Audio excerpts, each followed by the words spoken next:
বলিউডের mister perfectionist খ্যাত অভিনেতা আমির খান ৬১তম জন্মদিন পালন করেছেন শনিবার ১৪ মার্চ। কোনো জাঁকজমকপূর্ণ অনুষ্ঠান ছাড়াই ঘরোয়া পরিবেশে পরিবারের সদস্য ও ঘনিষ্ঠ বন্ধুদের নিয়ে নিজের বিশেষ এই দিনটি উদযাপন করেন তিনি।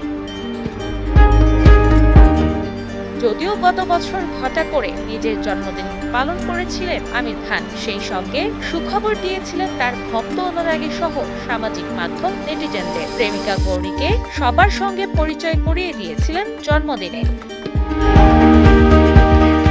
তবে এবারের জন্মদিনটি ছিল ব্যতিক্রম। মিস্টার পারফেকশনিস্ট অভিনেতার জন্মদিনের আয়োজনে উপস্থিত ছিলেন তার চর্চিত প্রেমিকা গৌরী স্প্রাট। এছাড়া উপস্থিত ছিলেন দুই সাবেক স্ত্রী রীনা দত্ত ও কিরণ রাও এবং তাদের সন্তানরা। আমিরের জন্মদিনের আয়োজনের শুরু থেকেই তার পাশে ছিলেন বান্ধবী গৌরী স্প্রাট। এবারের উদযাপনেও তাদের রসায়ন নেটিজেনদের নজর কেড়েছে।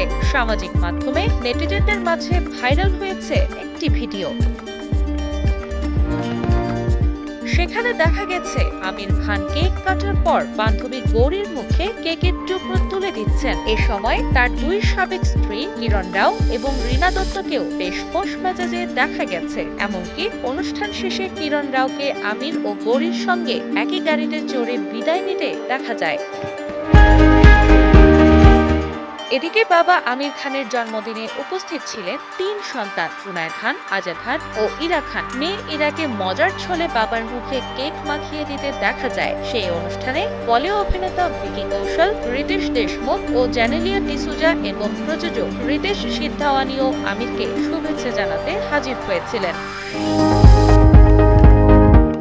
মিস্টার পারফেকশনিস্ট আমির খান এখন তার বড় ছেলে জুনায়েদ খানের প্রথম সিনেমা একদিন নিয়ে ব্যস্ত সময় কাটাচ্ছেন। আগামী ১ মে মুক্তি পেতে যাওয়া এই সিনেমায় জুনায়েদের বিপরীতে অভিনয় করেছেন সাই পল্লবী। এর পাশাপাশি প্রযোজক হিসেবে লাহোর ১৯৪৭ সিনেমার কাজও এগিয়ে নিচ্ছেন অভিনেতা। সানি দেওল অভিনীত এই সিনেমাটি আগামী ১৩ আগস্ট মুক্তি পাওয়ার কথা রয়েছে।